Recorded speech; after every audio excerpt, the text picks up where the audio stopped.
is a spectacular night in the Valley of the Sun as we welcome you to Glendale, Arizona, as the BCS Bowl Bash continues on Fox.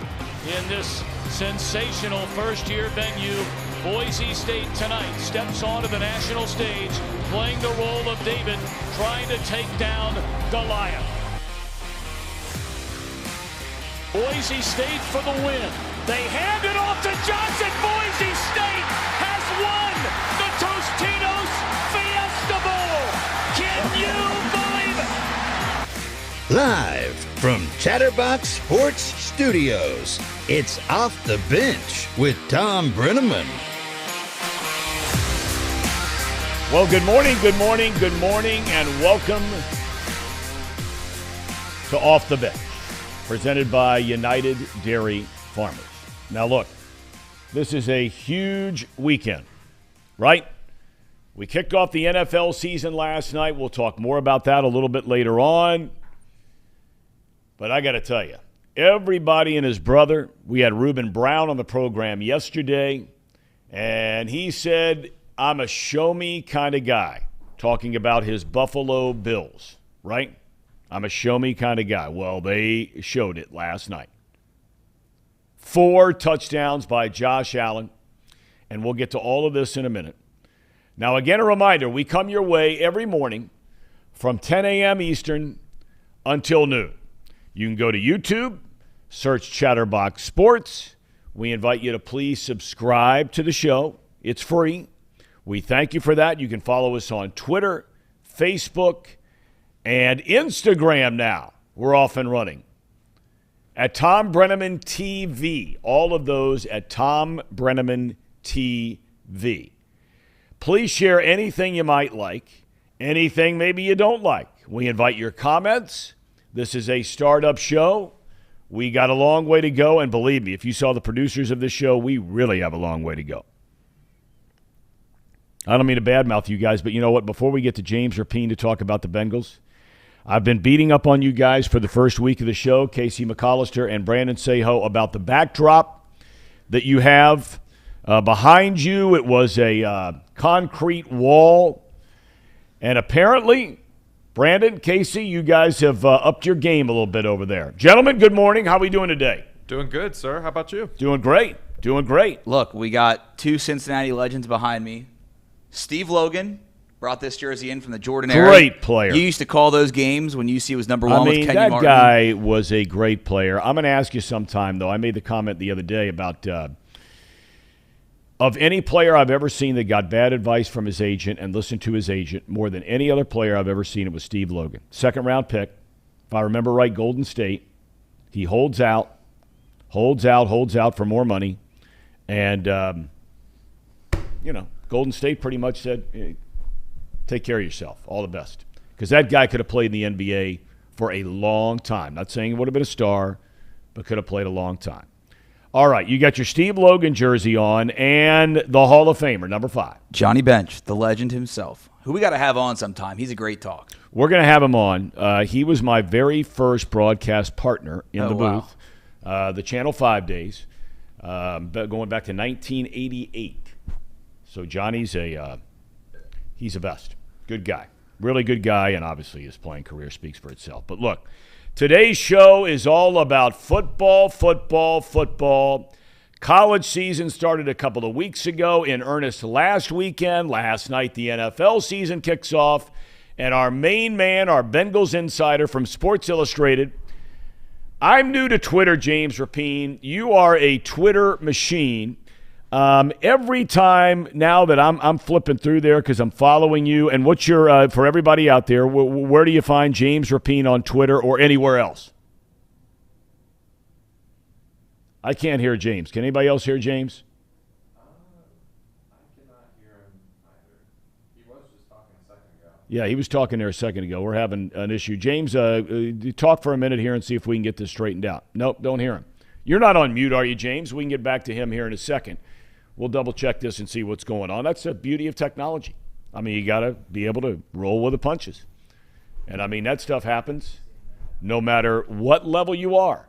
Our startup studio right here in Hamilton, Ohio, right in the heart of Hamilton, Ohio, I had baseball games, NFL games, where with Fox, where we've got 2 or 3 huge trucks, best production people, technical people in the world, and stuff is going to happen. James, are you back? I'm back. I'm here. I don't hear him. We got him in our ear. Well, I can't hear him. Yeah. If somebody can turn up my volume, because I got to hear our main man, James Rapine. James, are you there? I'm here. You got me? Can you hear me? Okay. Well, I can't hear him, but you tell me, though, Casey, everybody else can hear him? Yep. Okay, everybody else can hear him. So I'm going to we're not going to do sign language because I'm not good enough at that. But I want you to walk me through, James Rapine. First of all, I asked you the question about your Twitter site and your Twitter account where people can find you and follow you on Twitter or anywhere else that you're out there. Yeah, at James Rapine on Twitter, Cincinnati Bengals Talk on YouTube, the Locked On Bengals podcast, allbengals.com. A lot of places, Tom, no doubt. You're everywhere. I mean, you were somewhere last night doing some show, right? Yeah, I was with Paul Dehner Jr. and Jay Morrison. They were doing that Hear That podcast, Growling at 50 West. So had to stop by and talk a little Bengals. Very, very nice. All right. Let's talk about the Bengals for a second. Health-wise, how's everybody doing going into week 1 against the Steelers? About as good as you could ask for. Now, there's a couple guys. Devin Asiasi, the new tight end they claimed last week, is dealing with a quad issue. I'm not sure he would be active anyways, just because he's still learning the playbook. He hasn't been in the system long. And then Trent Taylor, and this is the one to watch today. Trent Taylor popped up on the injury report. Is it serious? Is it not? It's a hamstring, and he's obviously their starting punt returner. So we'll see if he can go today. I think, and I always lean towards, guys going, but it really depends on how that hamstring feels today. It sounds like he tweaked it in practice yesterday. So he was limited.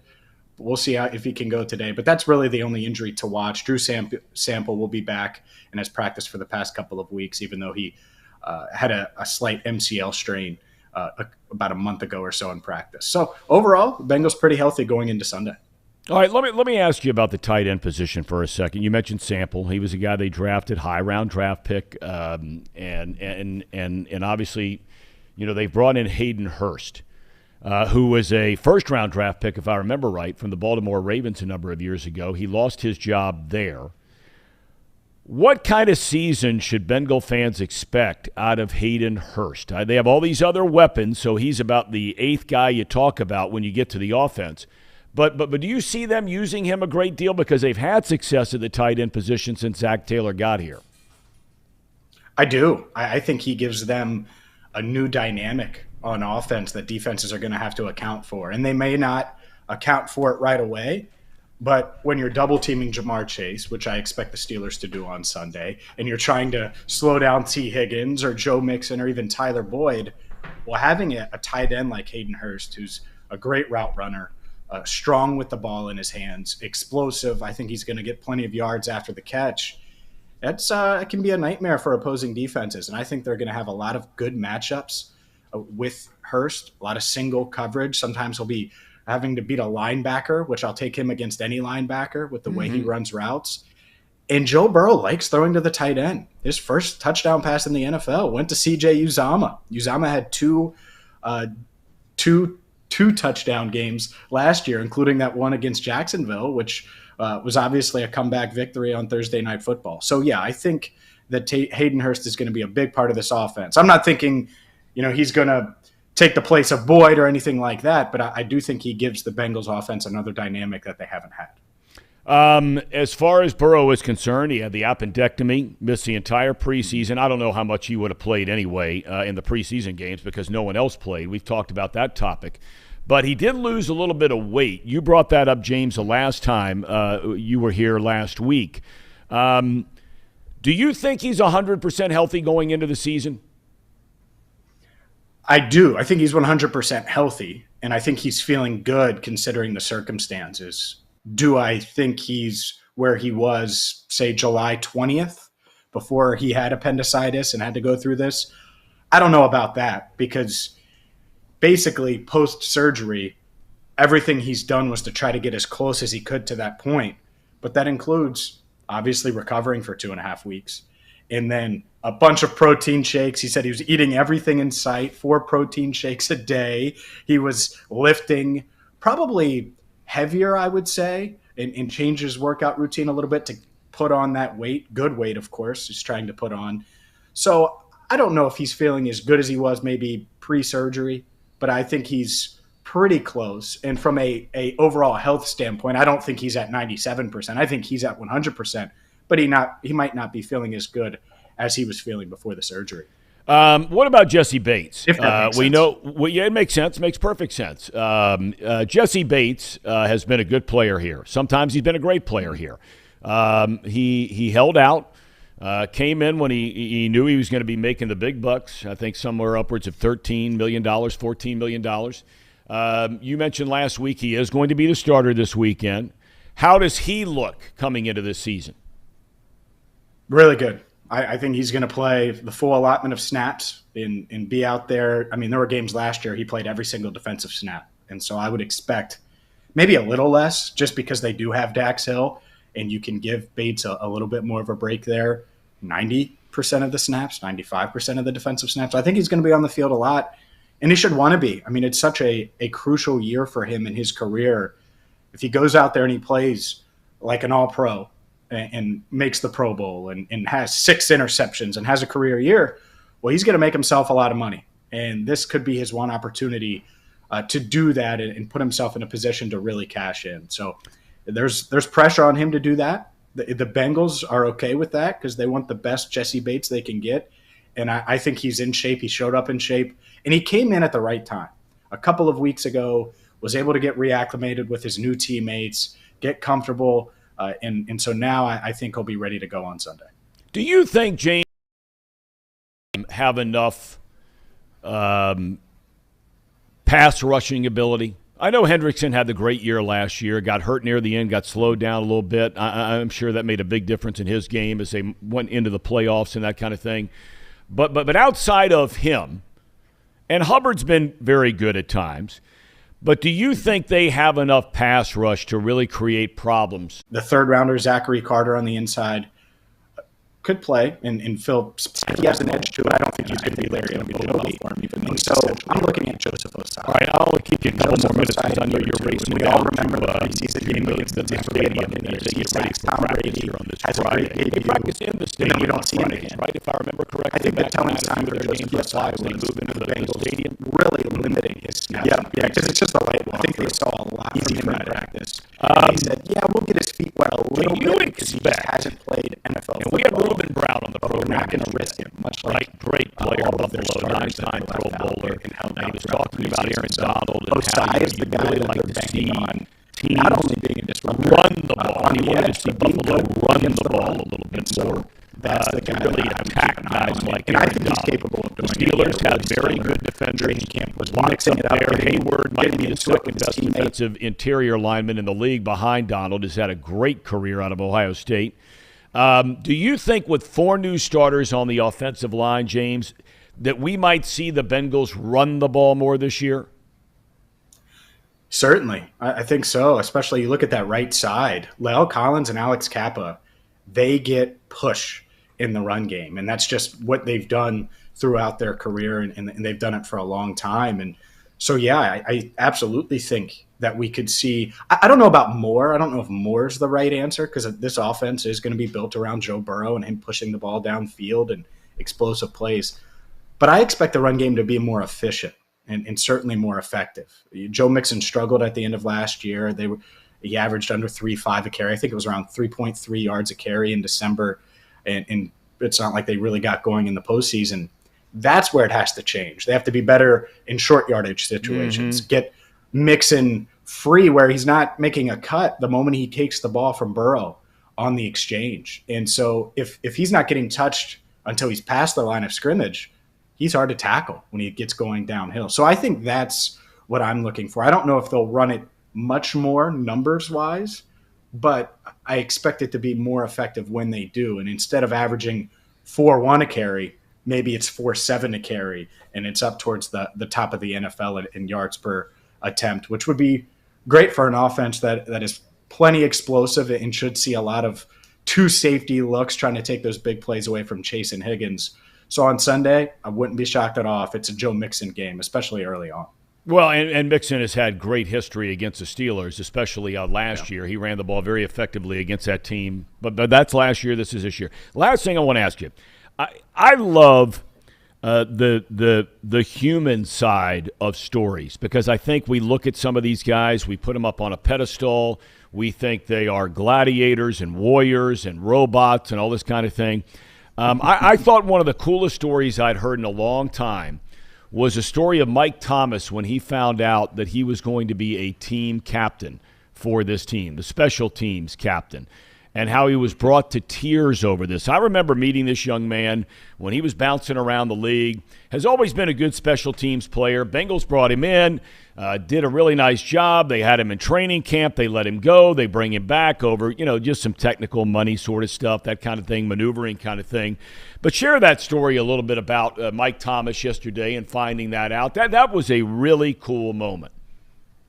It was, and especially for a guy that has bounced around. I mean, he's a veteran, and in this locker room, there's veterans, but they're young veterans, 27, 28 years old. A lot of guys on the right side of 30, as I'll say. But Mike Thomas is not. He's on the wrong side of 30. They call him Uncle Mike, which I think is hilarious because he's not old.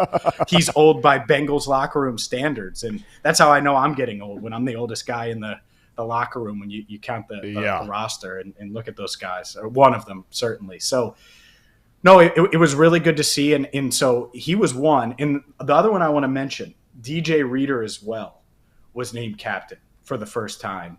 And it was sort of the same thing. He was in his locker and just kind of staring at his phone. He's the one who told me he was named captain probably about 2 hours before it was announced.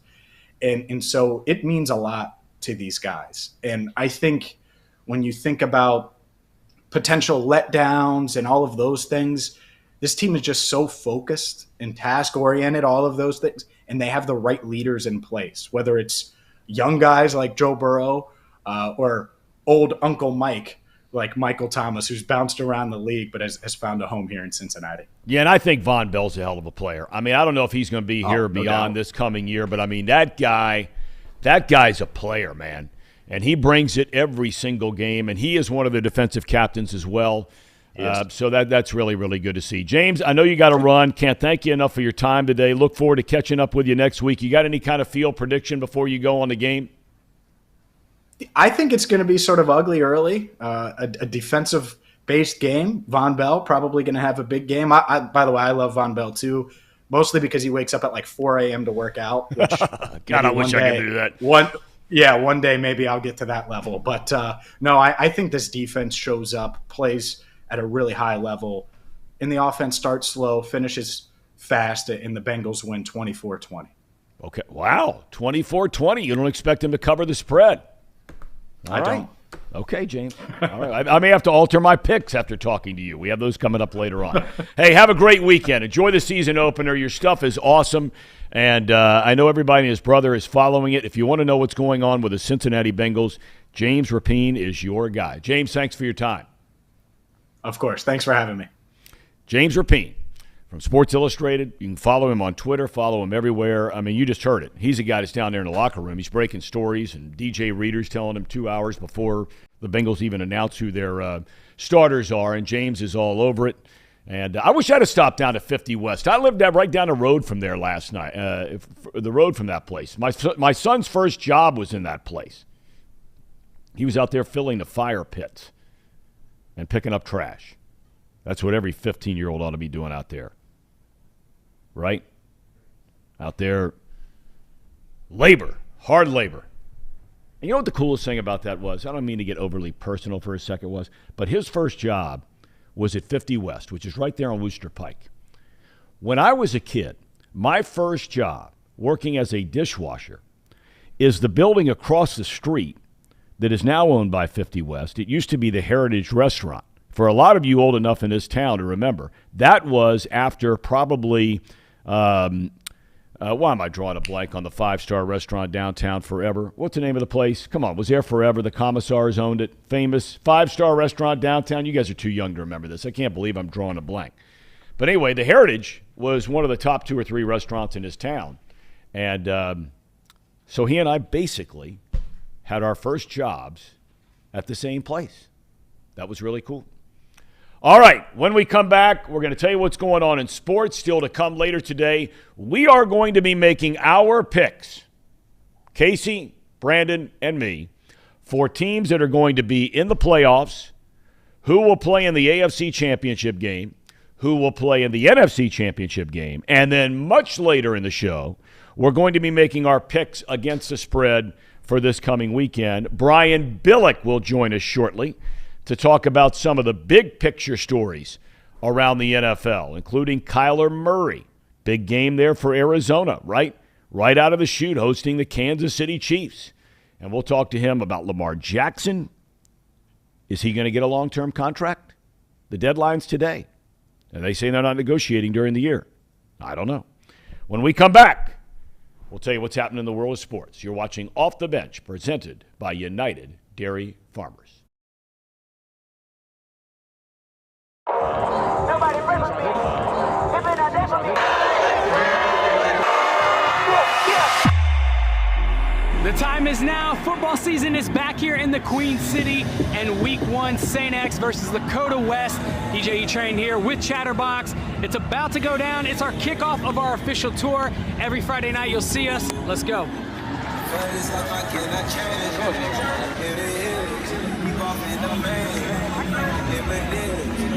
It's on 3, 1, 2, 3. Let's go.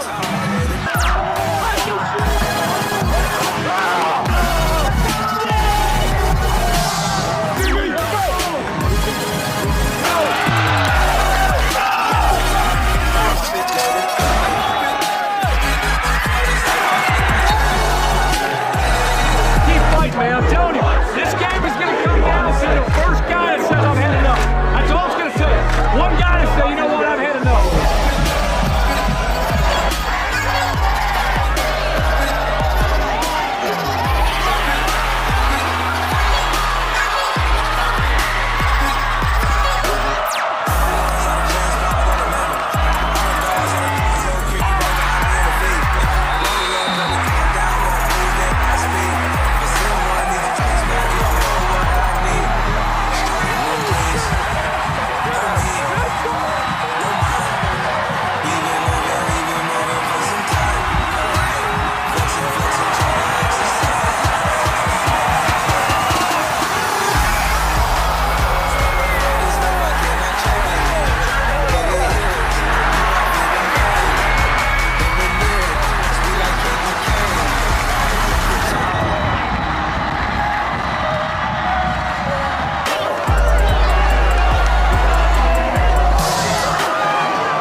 First game, bro.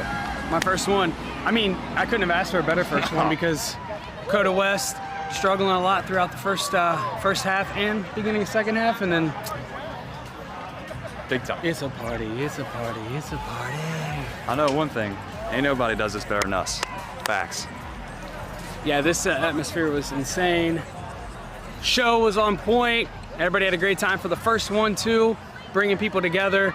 Big shout out to everybody tonight that worked hard from Chatterbox and everywhere else to put on a great show. This dude's legit. And he's sweating, so you know he's legit.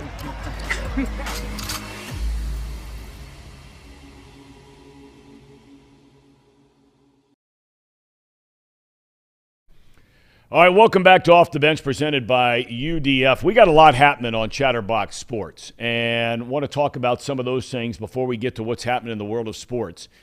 We have our coverage of high school football, and I can tell you, no one does it better. No one does it better than Chatterbox Sports. That's been proven for a number of years now. We try and run that thing like a big-time presentation of a football game. Our game day show is off the charts. I mean, it's just like college game day that you see on ESPN. We're right there, the set, big, huge video board, students in the background, all kinds of stuff going on. Bishop Hartley at McNick is our big game tonight, our featured game. But, of course, we have many, many others besides that one. We have a number of shows that we are launching. Brandon, you're getting ready to start your show that has to do with mental health. Tell us about that. When's it starting? And you're getting all kinds of feedback from people who would like to join you on the show. Yeah, no doubt about it. So it's going to be the mental game, going to talk to different athletes, coaches, musicians, entertainers about how they've dealt with their career ups and downs, mental health. I got a couple guys lined up right now for this week. We've already shot with Sam Hubbard of the Bengals. We're going to have Shea Patterson, the old star QB at Ole Miss in Michigan. Marty Gilliard, the former All-American at UC. His story is wild. Amazing. You know, he lived in got kicked off a team for that 2009 season, lived in his car, worked 3 jobs, and then came back and was a 3rd-round pick, All-American, one of the best return men in the country. Stories like that to help younger athletes or younger people that are hoping to get to his level of fame and success. I think those types of stories are going to be really cool. I used to work at LSU, so I'm trying to figure out a day to go down to Miami and get Ed Ogeron, Coach O. Going to be a lot of fun guests on that show and hopefully help a lot of people too. That's great stuff. Very much looking forward to that. And you're launching when? November 1. November 1, okay.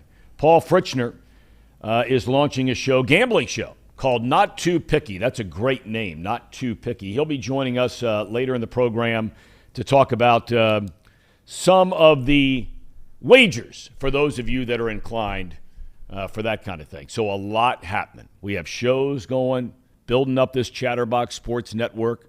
We want you to be a part of it, and we're grateful that you're with us here today. All right, last night, the National Football League kicked off its season with a matchup that many believe has a chance to be again in the Super Bowl, and that's the Buffalo Bills at the LA Rams.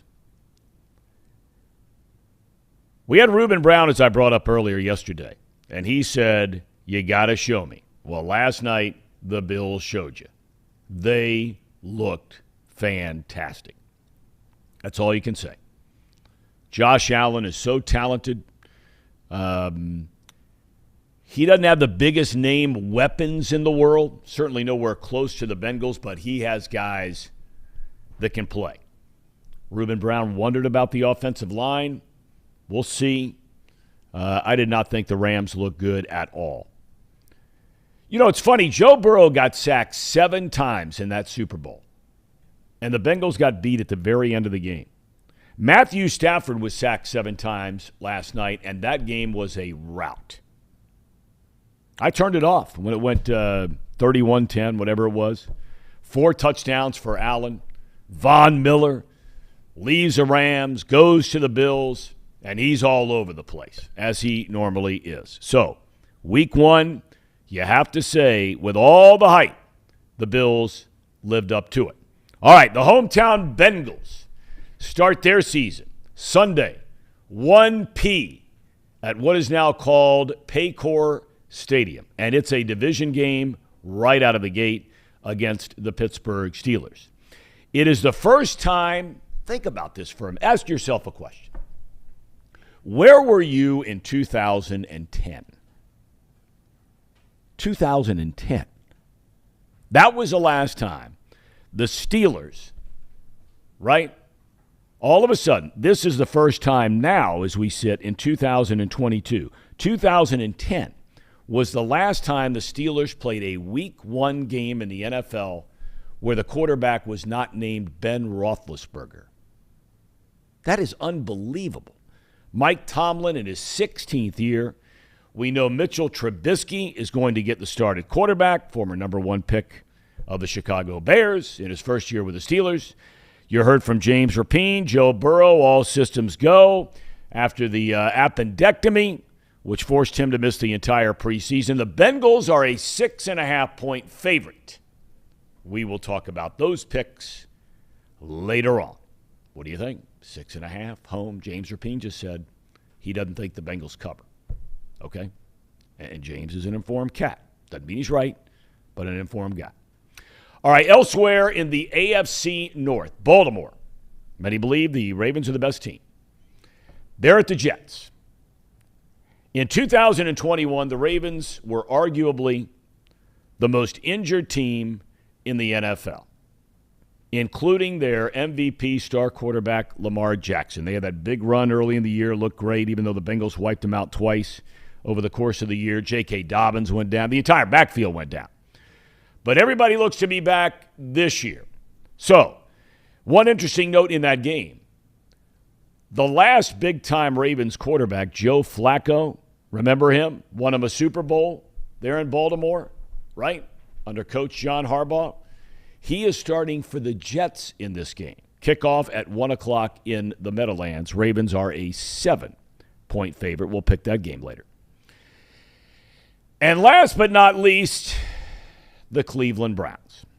In what might be the most interesting game of the entire weekend. Because, as you know, Baker Mayfield, the Browns' former number one pick, he was the number one overall pick in the draft, and that was just in 2018.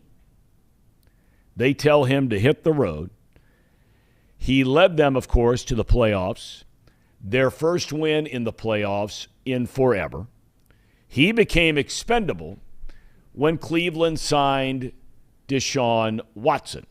And Watson, as you know, is suspended for 11 games. The Browns have Jacoby Brissett as their starting quarterback. The Browns, as a footnote, are spending $64 million at the quarterback position this year. $64 million on Mayfield, Watson, who can't play,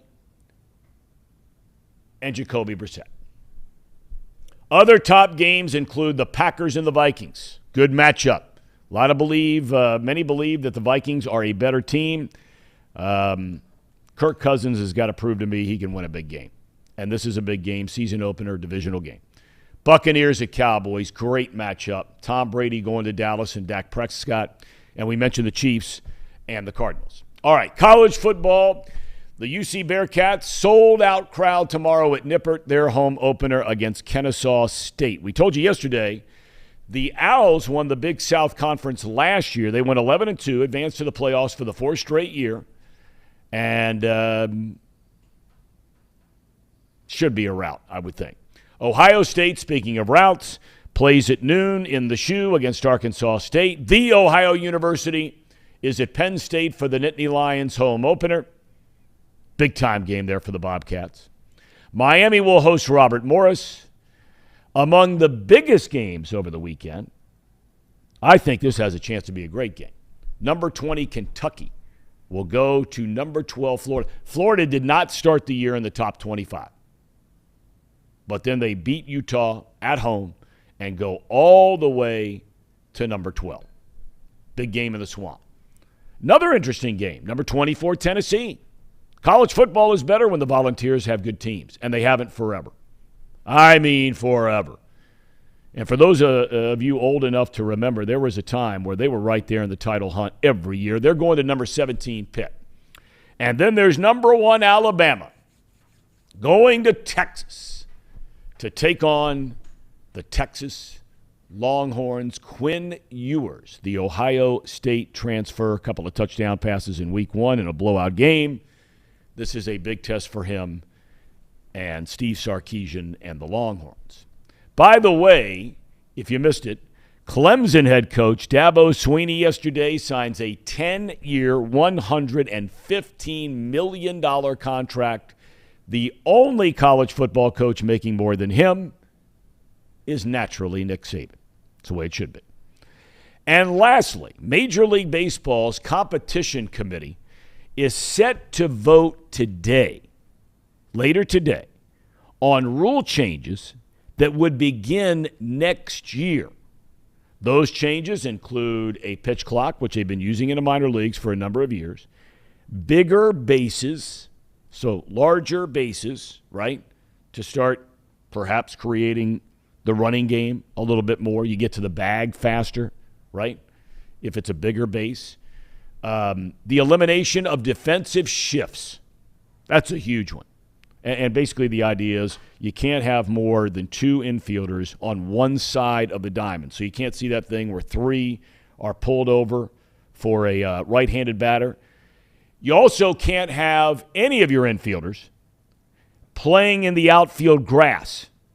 So, a guy like Joey Votto through the years, teams are playing that second baseman out in short right field. He hits a rope out there that for, 150 years has been a base hit, and a guy catches a ball or plays a hard liner on one hop and throws him out at first. No more of that. And another very interesting one, which I never heard anybody talk about this, they're voting on how many times a pitcher can disengage from the rubber. Now, you might be saying, well, big deal. Well, it is a big deal. Because if you've got a guy over at first and all of a sudden the pitcher's stepping off, right, or steps off and throws to first, they're going to limit how many times you can do that. So think about the strategy involved in that for a second. Let's say it's 2 times, and you got a runner over there at first base who's a good base runner. You don't see a lot of stolen bases anymore, but we might see more. That's the goal. So all of a sudden that pitcher, if he disengages from the rubber a couple of times, that base runner now all of a sudden knows that he can't throw to first again. So the idea, the goal of all of this is to increase the action, quicken the pace of play, and cut down on time of game. Will it work? I have no idea. I don't know. They ought to be more worried. Those are good things, but they should be more worried about finding a way to get young people to follow baseball. Because Rob Manfred said when he came in as a commissioner, the 2 things that needed to change, pace of play and getting younger fans. Neither one of those has happened, however long he's been commissioner. Hasn't happened. I wish him well, though. Love the game, love the sport, like to see it get back on its feet a little bit. All right, when we come back, Brian Billick, former Super Bowl winning head coach with the Baltimore Ravens, is going to join us to talk about some of the big news and notes around the National Football League. Back in a flash. I know one thing. Ain't nobody does this better than us. Facts.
All right, welcome to Off the Bench, presented by United Dairy Farmers. We're joined each and every week by my old partner in the broadcast booth back in our days at Fox, Super Bowl winning head coach Brian Billick, who now, as we introduced him last week, working as an offensive analyst under Herm Edwards at Arizona State University.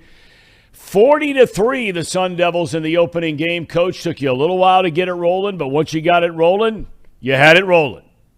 Yeah, good win. We got a lot of new moving parts, as does everybody, given the portal now in college football. Our quarterback, Emory Jones, played very, very well. you worry about those games because they can kind of get sloppy, and it didn't. The guys stayed focused. We hated to give up the 3. The defense had a shutout, but late in the first half, we fumbled the ball and gave them an opportunity for a field goal. So you hated to do that to the defense. But we step up a division this week. We go into Stillwater to play Oklahoma State. So good game. Yeah, Oklahoma State, a top 10, top 12 team, and looked like it in week 1 until the fourth quarter. Almost let that thing get away. Let's shift gears, though, to why we have you here to talk about the NFL. Here in Cincinnati, and you know all about the AFC North with your days in the Ravens and the Browns and the Bengals and the Steelers. Week 1 right out of the gate. Division game, so Cincinnati v. 11, Pittsburgh. Right? Mitchell Trubisky named as the starting quarterback by Mike Tomlin yesterday. So we're good. Talk a little bit about Trubisky.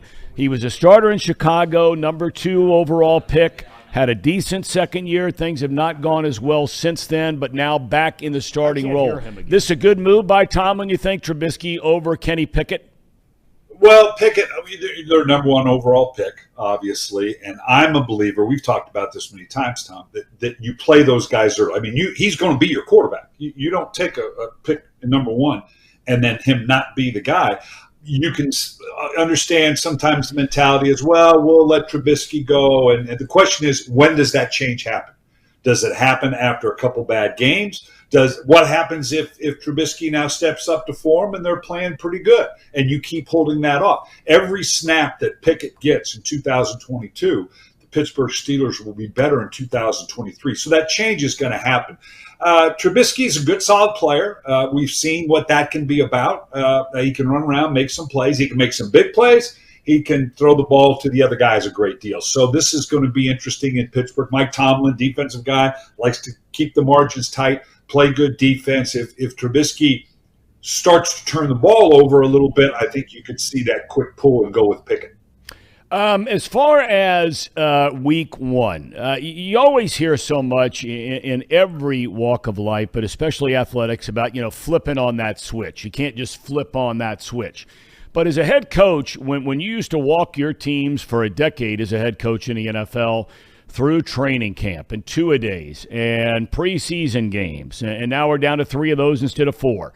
But then all of a sudden, bang, you show up the week before the season opener. Do you see an enormous difference in just straight adrenaline, not from the coaches, but also the players when they show up that week before the first game? No question. 2 things. One, the veterans, all of a sudden they're energized. They've survived training camp. They've gotten through it. But now it's the real deal. You've cut down to playing weight, so to speak, so you know who your guys are. And the whole tempo of everything picks up. And the veterans, you expect that in the veterans. The hard part is the rookies. They think they know what the NFL is about now. They've been in 3 preseason games. Okay, I know how to, no. You have no idea how that next emotional and physical step up. And that's the thing that you want to prepare the rookies for. It's going to shock them, particularly if you have guys in important roles. But the opener is always great. I mean, everybody's going to the Super Bowl. Everybody's ready to go. You're ready for the opener to happen.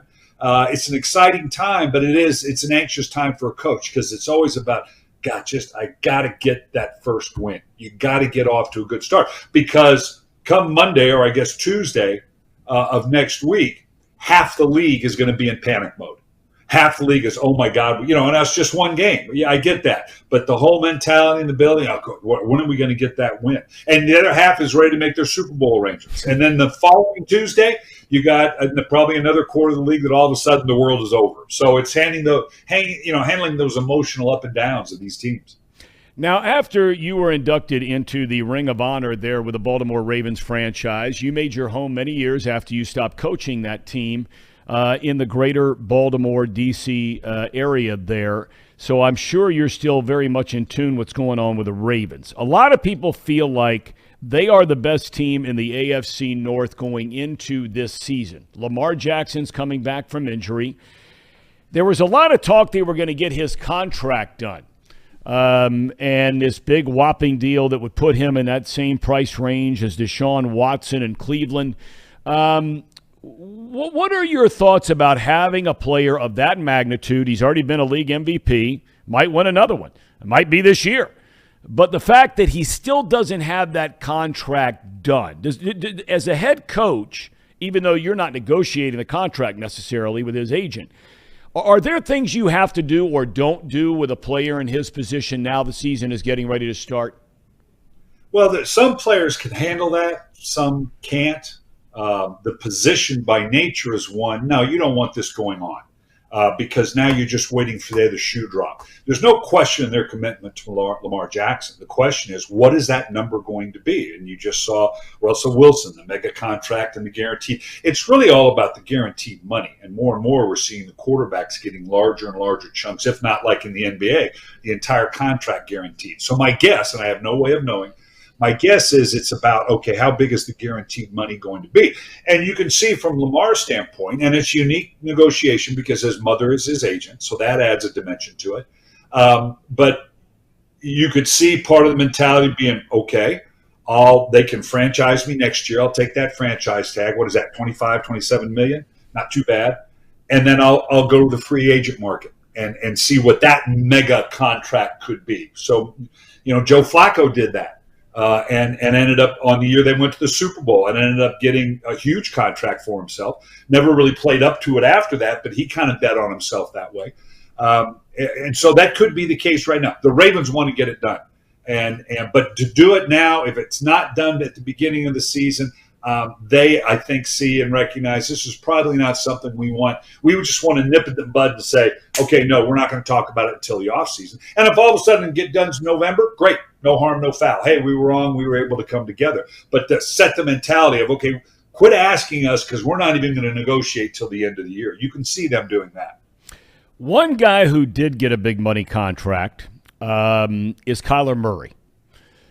Much was made about the contract and some of the language in that contract that had specifically to do with the amount of time that he was putting in away from the facility in terms of his preparation. Now, what is accurate, what is not accurate, I don't know. But I think it's safe to say it's a fact that there was language in that contract that at least expressed that concern. Now, the Cardinals have come out. Murray has come out. The head coach has come out. And everybody said, we're all cool. Do you believe all is cool? No, that was a debacle from step one. It was a huge mistake by the organization, huge mistake by Murray. To even have that in there, you're right. I mean, money talks, right? Follow the money. And they, putting that into the contract to that degree, on the aside, look, we have these concerns. We want you to do this. Okay, that's fine. That works.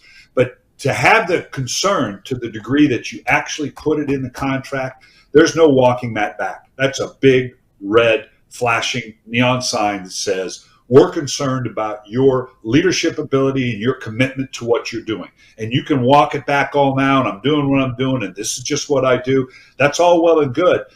And if you win, okay, yeah, you blow by it. But if they start to struggle a little bit, things are now it's, well, how much time did you spend this week? And what were you looking at? I mean, it all comes rushing back.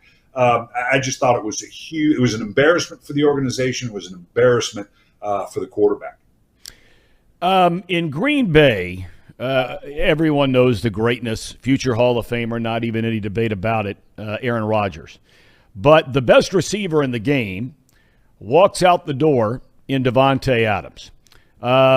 Very early on in training camp and in the preseason, Aaron Rodgers brings everybody into a room, if you believe what you read, coaches, receivers, everybody, and says, fellas, this is not how it's done, and this is not going to get it done. Guys are running the wrong routes, et cetera, et cetera, et cetera. Another question there. You're the head coach. You've got the franchise player who has watched some key pieces, including Adams, walk out the door. Everybody thinks that they're still a Super Bowl team. I got to tell you, Brian, I look at their receivers, and maybe some guys step up that you're not assuming or counting on stepping up. I don't think the Packers are as good as they were a year ago. What are your thoughts? Well, when you lose the player, the stature of Davante Adams, yeah, you don't just replace that. Except Aaron Rodgers, what do we always say about the great ones? They raise the level of play of those around them. And Aaron Rodgers has done that for years. at the wide receiver position. He's complained about that forever. And they've kind of gone in and out. The receiving core is not all that bad. You got Alan Lazard and Sammy Watkins, Randall Cobb. So he's got some moving pieces there. Are they going to miss Levante Adams? Absolutely. But Aaron Rodgers has that ability to rise them up. You have to look at the NFC North as well. Minnesota's certainly in transition. Chicago, we'll see if Justin Fields is going to step up and live into that promise. Detroit's the black hole. As we know, everything just kind of disappears once it goes to Detroit, so we'll see how they step up. So clearly in the division, I think they have a chance to – I think they're the best team in the division. Are they going to be, when it comes down to the end with the Rams? I think San Francisco is going to be pretty good. The Cowboys, again, as always, people think, could be pretty good. So this is and you can't over Tom Brady and Tampa Bay and everything that's going on in the South. So yeah, I think they're going to be there. Are they a great team? Can they grow into it? And what Aaron's telling them, guys, this has got to be better. We got to get into that groove that we know we can be pretty good at. I wouldn't dismiss that as happening, but clearly, yeah, you don't lose a Devontae Adams and just go, no problem. We'll just replace him with the next guy. You mentioned the 49ers. And I find this to be one of the most interesting situations that there is in the NFL going into this season. They made that blockbuster deal to bring in Jimmy Garoppolo. Jimmy Garoppolo's won a lot of games. And you and I have talked a lot about this very topic going all the way back to when we worked together and in subsequent years and 10 of them since about – so many people are wrapped up in stats and numbers and quarterback ratings and all these other things. But the bottom line is for any head coach and any franchise and any quarterback is, do you win games? Okay? Garoppolo won a ton of games. You just mentioned a short while ago. You don't draft a guy in the first round to have him sit around, and now all of a sudden, after they get to the NFC Championship game last year, a game they easily could have won, by the way. In fact, I would make the argument they should have beaten the Rams in that game and played in the Super Bowl against Cincinnati. But Garoppolo's won a ton of games. Are you surprised they're making the switch just based on that they have a team that has proven they can win games, and now you're putting all of these expectations in the hands of a guy that we don't know if he can do it? Yeah, we've talked about it many times. One of the hardest things to do is to separate the play of a quarterback from what's going on around him, both good and bad. How much is it is just good team around him, much like you've seen in San Francisco? How much of it is, he just doesn't have the supporting cast, and therefore he's not looking good, and that's not his fault. They made this decision. This wasn't a recent decision. They made this decision when they turned in the card in the first-round pick of Trey Lance. That clock started. And like we just talked about with the Trubisky and the Pickett thing in Pittsburgh, okay, what's the timing of that? Maybe we'll get him a little play the first year and then start him the second year. But they made that decision when they turned in that card on Trey Lance. They now have Trey Lance. They've had a little bit of a sampling of him during last year. They've got an entire training camp. They're wrapping the offense around him. They believe he's the guy. But they turn around and give now a pretty substantial contract to Jimmy Garoppolo for just in case, because we are a good football team. The question becomes, at what point, just like we talked about in Pittsburgh, at what point does that change happen? How bad does Trey Lance have to look? And is Trey Lance now looking over his shoulder with every mistake, every interception? And you get down to the point where, there's only 17 of these games and everyone counts. And so it's not like, in baseball, we'll let this guy go for, 3, 4, 5, a week, a month, and no, okay, we'll send him down to the minors and change gears. That's not how it works here. So that's going to be the interesting part of it. But they made that decision when they took Trey Lance. And you're right about Garoppolo. I hearken back to a conversation I had with Mike Shanahan, Kyle Shanahan's dad, at the league meetings one year. And we were talking. I forget about the quarterback we were talking about, a guy that we had, and he asked me. He said, can he make plays outside the design of the offense? That's what you really need a quarterback that can do that outside a Patrick Mahomes type. Aaron Rodgers makes a lot out of if the particular play call isn't just right. Jimmy Garoppolo has been a really solid quarterback. They've won a lot of games, and he can orchestrate the offense very, very well. Obviously, they had concerns or thought that Trey Lance is a guy that can now deliver them plays outside the design of the offense, not just running around, but coming out of the pocket, making the throws, all those types of things. So they made that decision before. They've made it very clear what Garoppolo is by making that draft choice of Trey Lance. So, yeah, the fact that he's still there, though, it's good if you need him, but the dynamic of the team and the players know. Right now, that would be my question. What are the players saying? Going, boy, I'm glad Garoppolo's not gone because we may need it. Because the players want to win now. The players that are there now, they're not about this developing quarterback. Well, you got to win now, because that affects me and my payday and how I do going forward. Or are they cranked up about Trey Lance and excited about him? So it creates a lot of issues in the locker room, good or bad, that's going to be interesting to see how it plays out. All right, last thing I want to ask you about, and it pertains to the Bengals. When you were offensive coordinator in Minnesota, you guys broke every record known to man offensively. I mean, you got Chris Carter running around, and you got Randy Moss who just come into the league. You got everything going on. There's so much talk here in Cincinnati about all the weapons, right? And, I mean, they are some serious weapons. Jamar Chase and T. Higgins. I think Tyler Boyd's an outstanding player, and he's their number 3 receiver. You got Mixon in the backfield. They bring in Hayden Hurst to play tight end. Can a team, Brian, as a play caller, because you want everybody to be, quote-unquote, happy, can a team have too many weapons? Is there such a thing?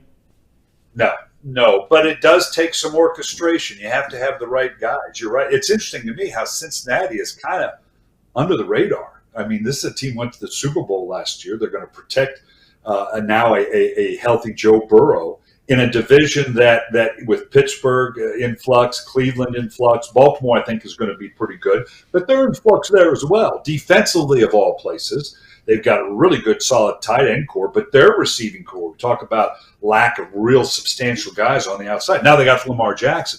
So I think Cincinnati is the front runner in the AFC North, and it's funny how they've fallen under the radar. But to answer your question directly, that group that we had, that had Chris Carter, that had Randy Moss, had Jake Reed on the outside, it could hand the ball off to Robert Smith or Leroy Horde, Andrew Glover at tight end.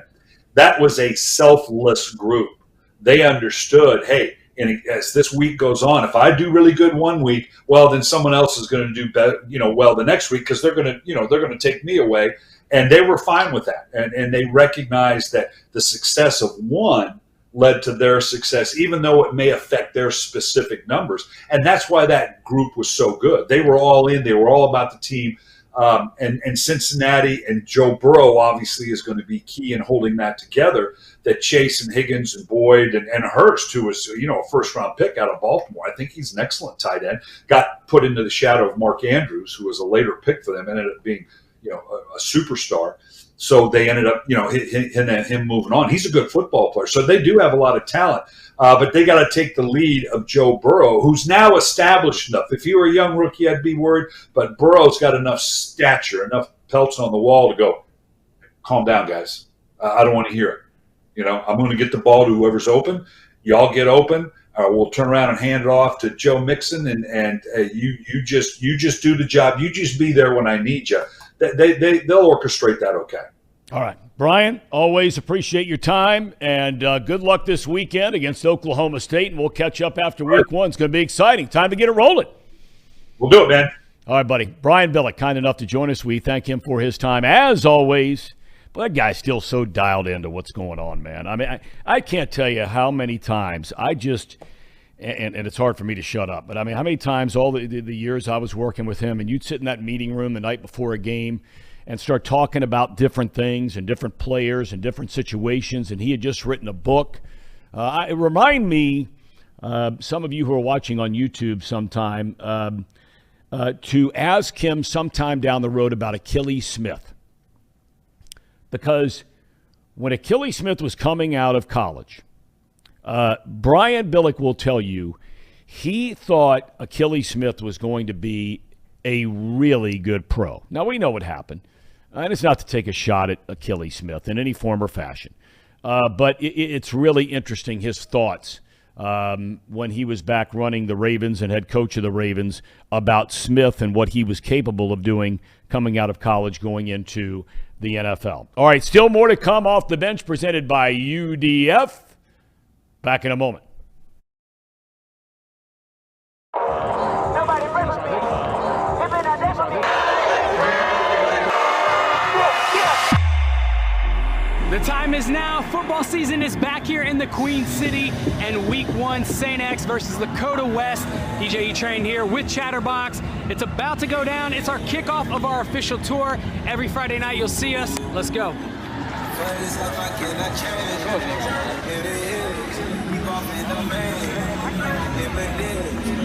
Here's our 3, 1, 2, 3. Let's go.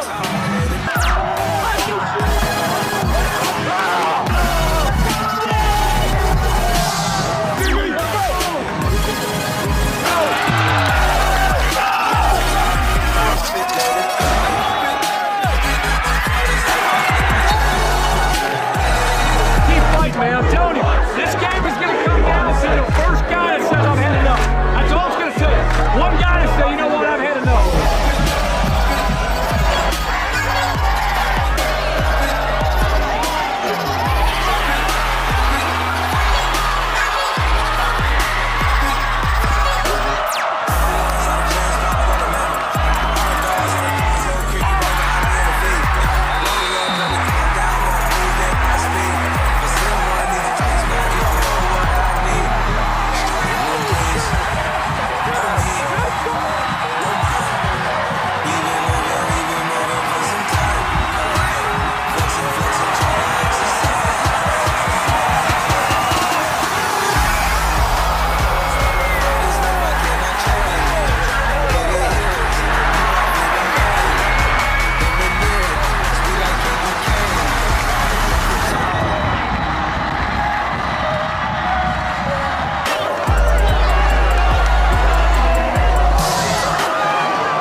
My first one.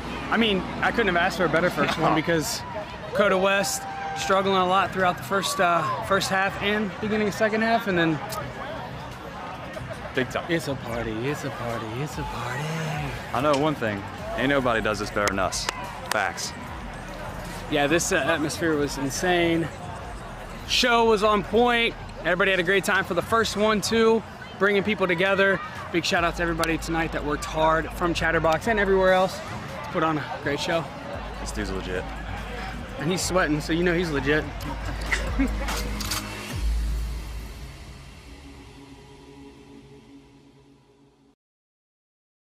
Welcome back to Off the Bench, presented by United Dairy Farmers, and our high school football coverage continues tonight. Bishop Hartley at McNick, our featured game day leading up to kickoff. It's going to be great stuff. Guys are already setting up out there, getting ready to roll. Big night. Our Bengals report is brought to you by Encore Technologies.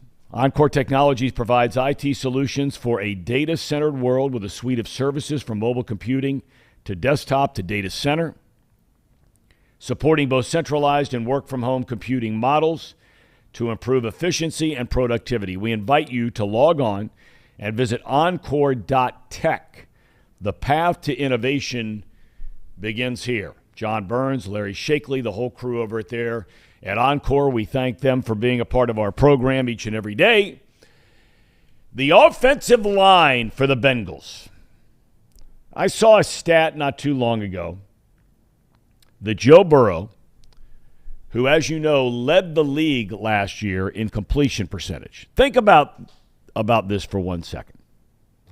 You might be saying, duh, but to read it again, it's been a while. He led the league last year in completion percentage. He also led the league in the number of times that he was sacked. So you think about all the money the Bengals have spent on that offensive line. If they could cut by a third, I mean, you'd like it to be more than that.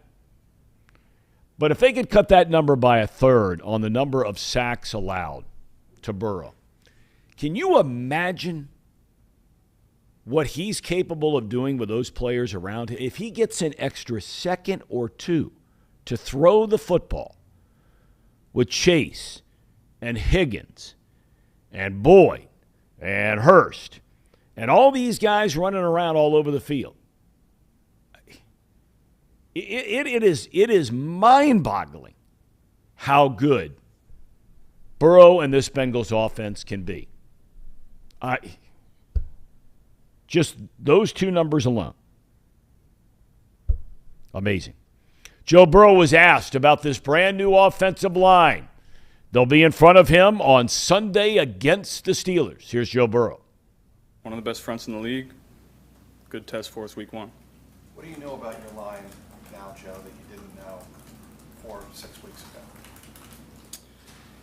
I wouldn't say anything. I mean, I knew what we were going to get when we came into camp. I knew the kind of guys we got in free agency and guys we drafted. So I'm excited about them. They're tough, physical, smart players that are going to help us.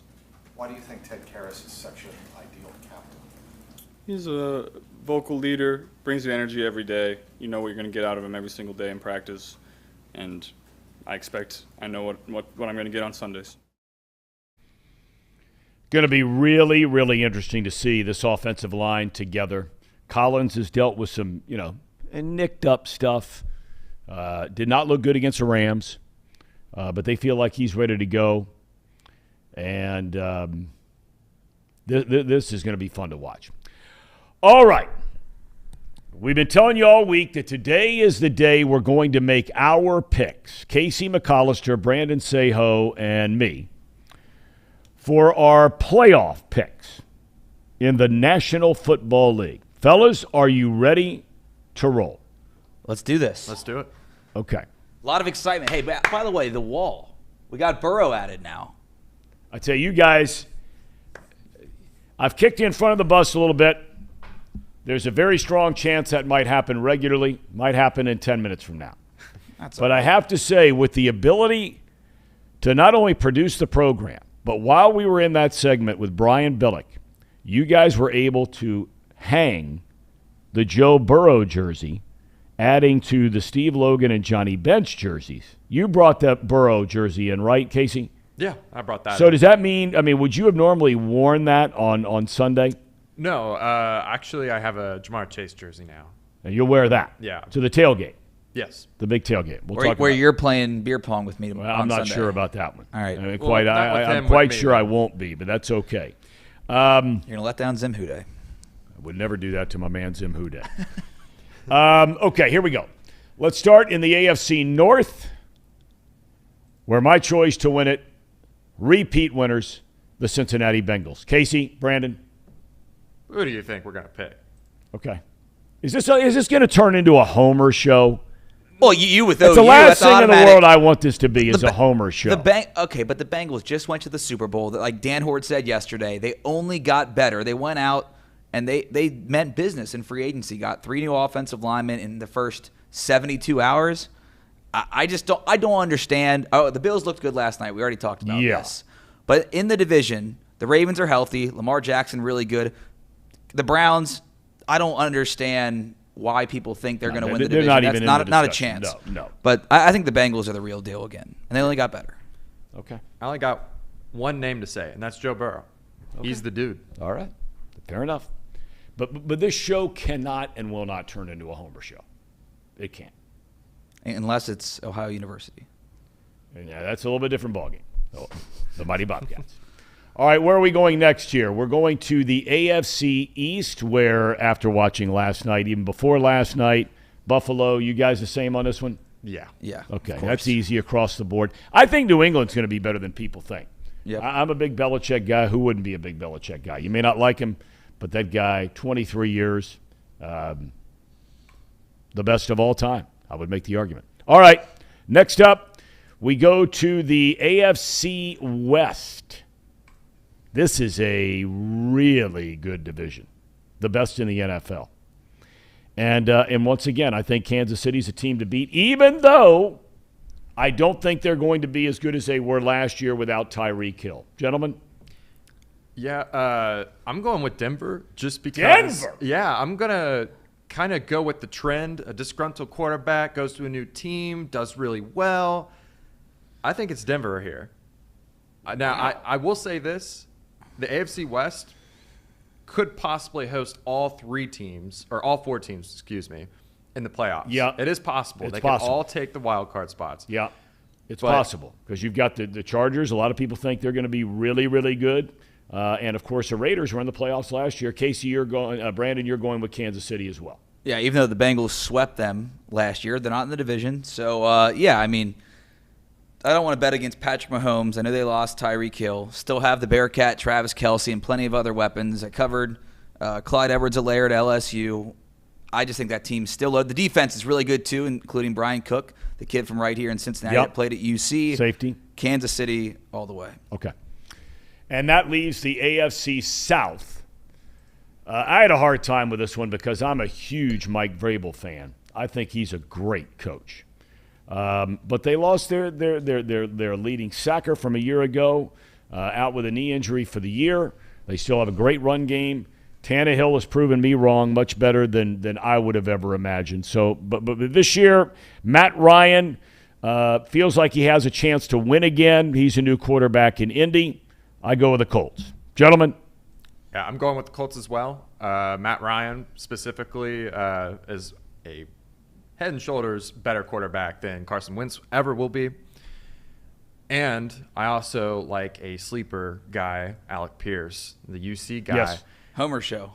The Homer show. It is what it's turning into. Turning into it. But Clown show. I really think he's going to emerge as a solid number 2, possibly even borderline number 1 receiver for that team. Okay.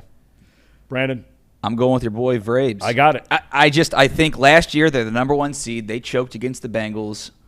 They lost in their first game, in the first matchup in the divisional round. I think they come back this year, win the division, get at least one playoff win. Okay. All right. So we've got some nice differences here. Are we going to the NFC? NFC North have to take Aaron Rodgers and the Green Bay Packers. Casey, Brandon, same? Yeah. All right, we move on. We move on. We go next to the NFC West. Now, this is an interesting one. If the 49ers had Garoppolo at quarterback, I would have picked him. Wow, but they really? don't. They've got a rookie, and I'm not going down that road. Rams looked terrible last night. Just awful. 2 new starters on the offensive line gave up 7 sacks. Stafford's getting hit, getting picked. Defense was not good. But having said all that, the Rams. Fellas? I'm picking 49ers. Kyle Shanahan, he just forked out the entire future for Trey Lance. So it's got to work, right? If not, he just looks really dumb, really stupid. And I watched LA just get shellacked by the Bills last It's night. one game. It's one game. But the thing that I'm going to point out here. They just won the Super Bowl. I don't know if you remember that. I It's do, old but news. It's old news. They have 2 players missing from that roster, Von Miller and Andrew Whitworth. And it showed last night. It did. It did. Von Miller tore them up. The new right or left tackle, that they have Noteboom or something like that.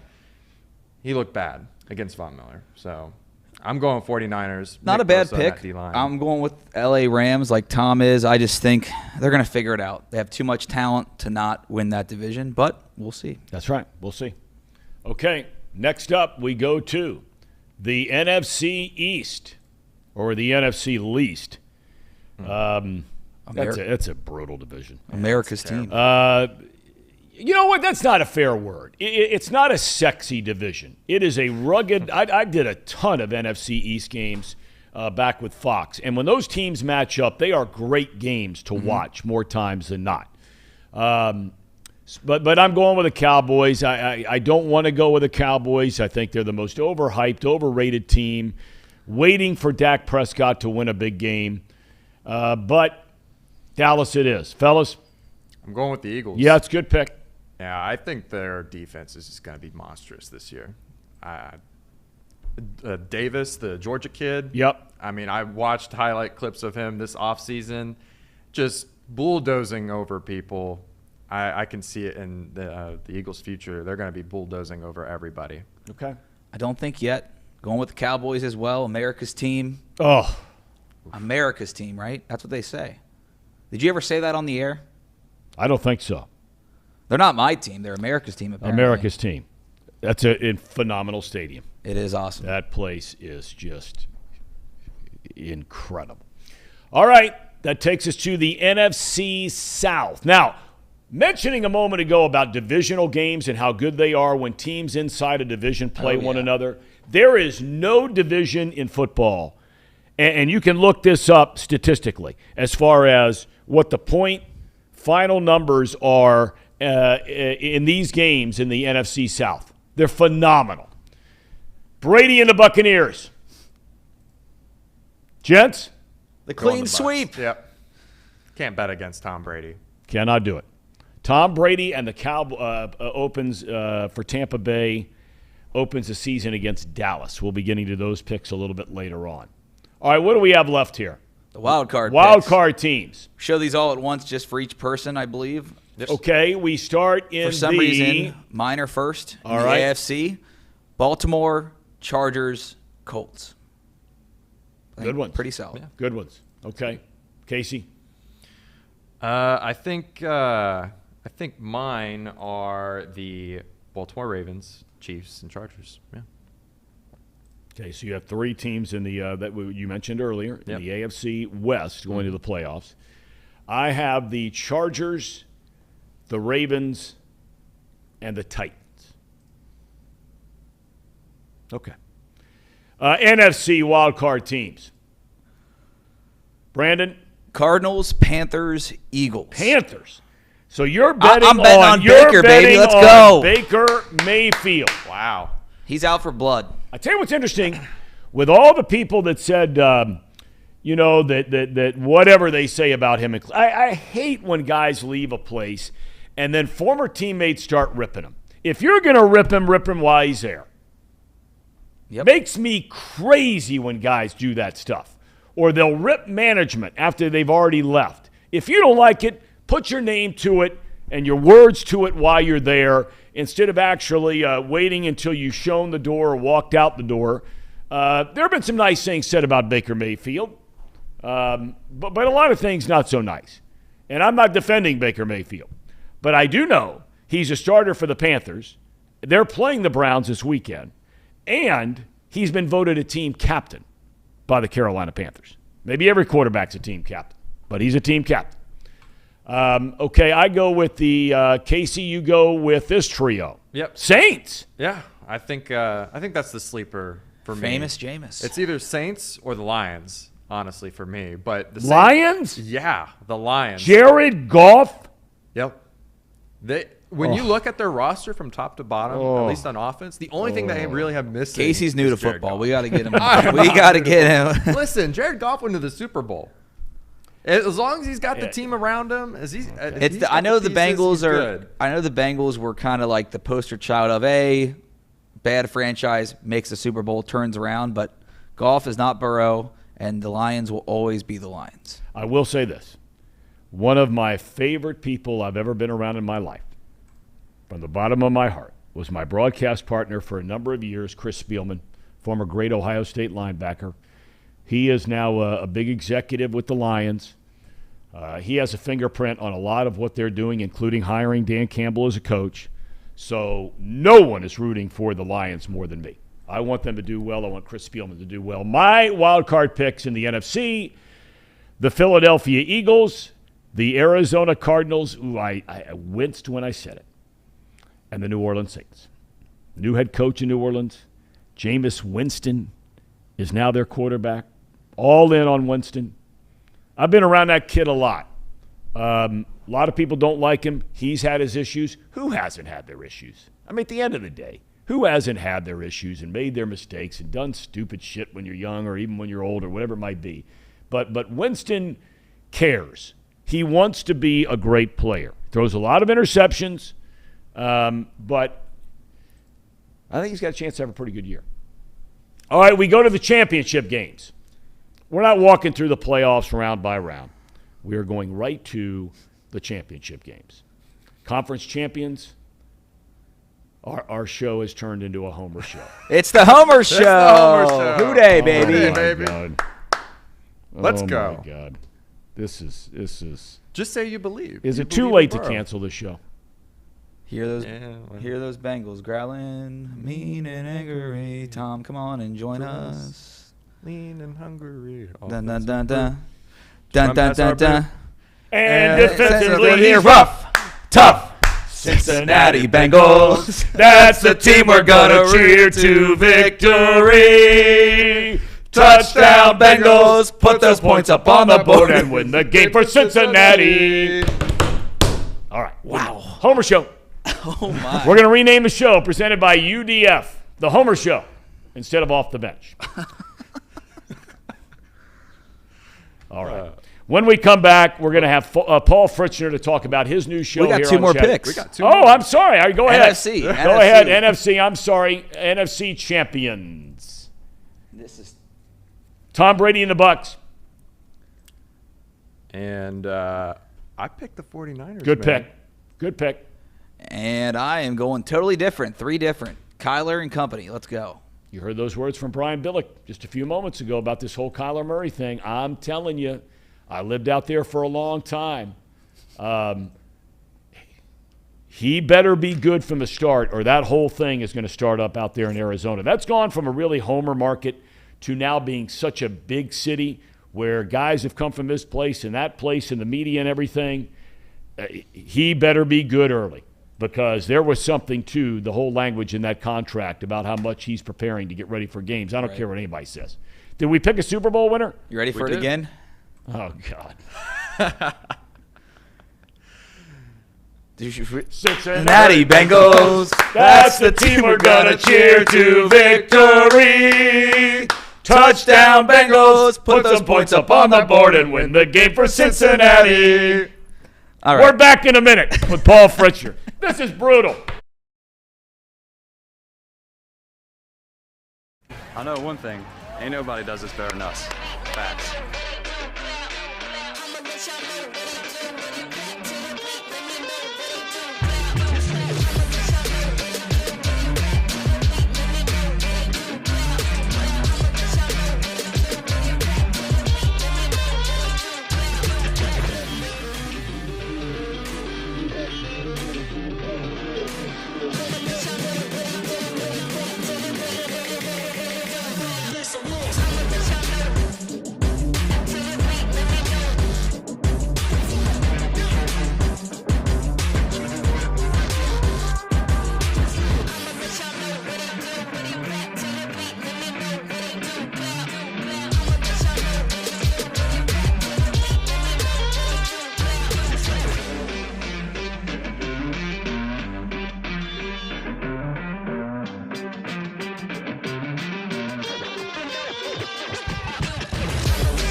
Nobody brings me.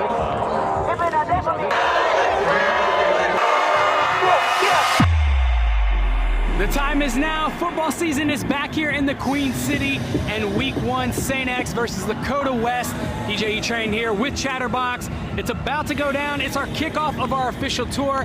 Every Friday night you'll see us. Let's go.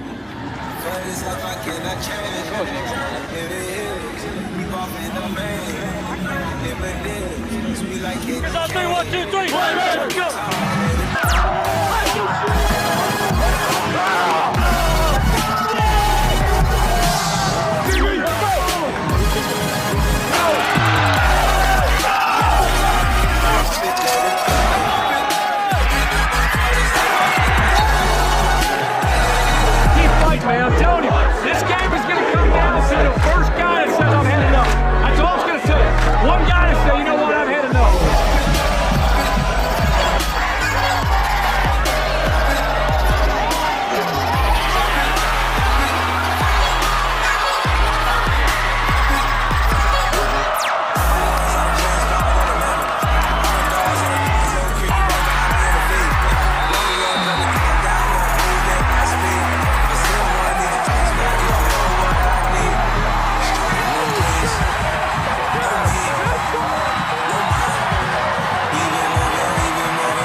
my first one. I mean, I couldn't have asked for a better first one because Coda West struggling a lot throughout the first half and beginning of second half, and then Big time. it's a party. I know one thing. Ain't nobody does this better than us. Facts. Yeah, this atmosphere was insane. Show was on point. Everybody had a great time for the first one, too, bringing people together. Big shout out to everybody tonight that worked hard from Chatterbox and everywhere else to put on a great show. This dude's legit. And he's sweating, so you know he's legit.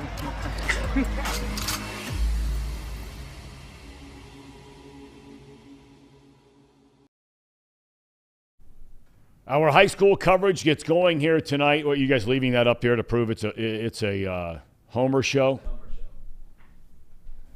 It's a Homer show. Well, our high school football coverage continues tonight. And our featured game, Bishop Hartley at McNick. It's a beautiful new stadium they built up there at McNicholas High School. Beautiful, beautiful. They used to have to use the Anderson High School football stadium. So did Turpin for a long, long time out there in the Forest Hills School District. Two best teams in Division I are Lakota West and Moeller, ultimately on a collision course to see who will go to the state Final Four. And Winton Woods is the best team in the state, D2. What a program they've got out there at Winton Woods. All right, new show. And we're pleased to be joined by Paul Fritzner, who does so much great work here at Chatterbox, but he does so much great work for a long time at his alma mater, Xavier University. And he is starting a new show, gambling-oriented show. Paul, how are you? Called Not Too Picky. Where are you, by the way? Well, Tom, I don't know if you can see. Let's see if I can get a good angle here. We are out here. You can see right above us there. That's the Chatterbox van. That is a trademark vehicle. I know Casey and Brandon are going to be out here later today. That is the van with which we are setting up our Chatterbox Sports Game Day show, and we're going to be live here from McNick. The show starts at 6:30. Trace Fowler and I will be calling the game tonight between Bishop Hartley and McNick. So it's going to be a fun day. It's a beautiful day. We've really lucked out with weather. I'll tell you what, Tom. It has been a few good weeks of Friday Night Football. All right, tell us about your new show. Yeah, absolutely. So sports gambling is starting in Ohio on January 1st. I don't think there's any secret about that. Ohio is the 8th most populous state in the country. And for my money, Tom, Ohio is going to have the best gambling laws in the country. I don't think there's really any doubt about it. When you read about what Ohio was able to do, they pushed back the legislation for so long. It was legalized by the Supreme Court in 2018. New Jersey was on the forefront of that. And Ohio took a while. They kind of dragged their feet. They thought they were going to get it done a couple of years ago. Things happened. They weren't able to get it done. COVID kind of pushed it back a little bit. They thought they were going to be able to get it done in 2020. That didn't happen. And then finally, by the end of 2021, Ohio was able to get it done. And not only did they get it done, they got it done in a big way. Ohio is going to have probably number one, if not number one, number two, the best gambling laws in the entire country for sports gambling. It's going to be a very, very good place to wager on sports. And I want to take advantage of that. I want to use my show for a few reasons. I'm going to focus on Southwest Ohio sports. So any gambling line that starts at Dayton goes down to Northern Kentucky. That includes Dayton, Wright State, Miami, Xavier, UC, FCC, the Reds, the Bengals. I'm going to give you something to look at in each one of those games. At least that's the premise of the show to start. That's going to carry us all the way through the spring for sure. I'm going to have guests on during the show. And what I'm going to do is do a Sports Gambling 101 series. So once or twice a month, depending on how it all plays out, I'm going to bring a guest on. I'm going to bring some professionals on. I'm going to bring some people that have been in the industry for a long time, some industry professionals out of Vegas. And I'm going to do a series of Sports Gambling 101 so that if you are living in Ohio, and especially in Southwest Ohio, there shouldn't be anything that catches you off guard on January 1st when sports gambling launches. So it's inclusive. It's for the professionals. It's for the degenerates. But it's also for the people that are going to be going live on January 1st. The degenerates. I love it. That's half our office running around here. We were in here earlier and had guys talking about the Illinois spread for the weekend. I'm like, are you kidding me? Illinois? Anyway, but your show to start out is going to run a couple of days a week. How frequently? What time? Tell all our audience about that. Absolutely. Your show's going to run from 10 to 12 every day. Mine will run from probably in the 2 o'clock range, 2 to 2:45 somewhere. We're still working on an exact time, but it's going to launch next Thursday. It'll be Mondays and Thursdays every week. We have some more content that's going to launch that's going to be announced here soon. So we're going to have a lot of content going on here at Chatterbox. But my show in particular, it's going to be Mondays and Thursdays live on YouTube in the afternoon.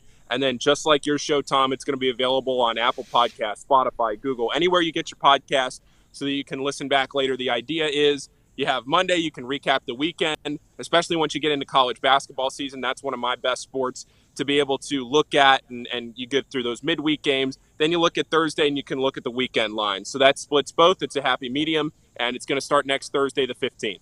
All right, looking forward to it. Now, listen, I want you to stick around, and it might be where you call us back here in a couple of minutes because you'll be off air while we take this break. But what we're going to do is we're going to make our picks for the weekend. We'll rush through the college picks, and then when we get to the pro picks, after we make them, I want to hear what Paul thinks about our picks for the weekend. Absolutely. So, all right, we'll check back with you here in a minute. We'll be right back on Off the Bench presented by United Dairy Farmers.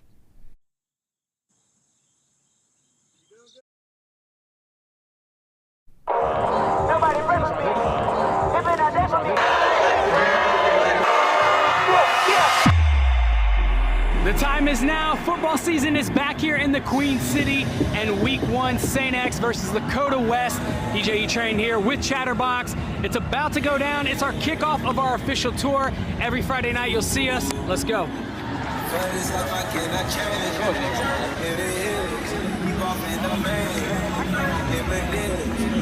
It's on 3, 1, 2, 3. Let's go.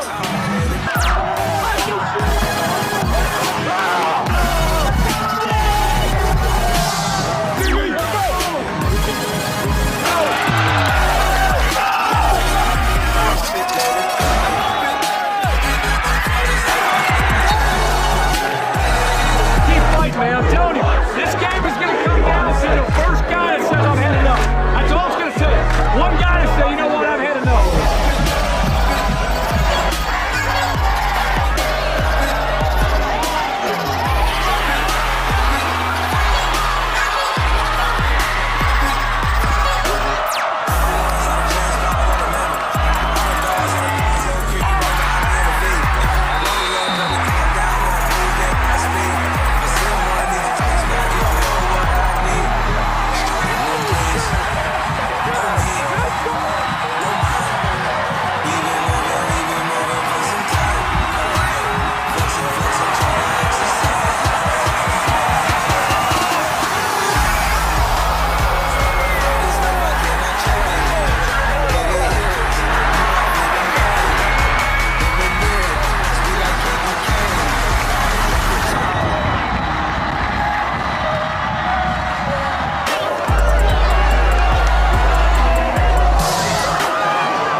My first one.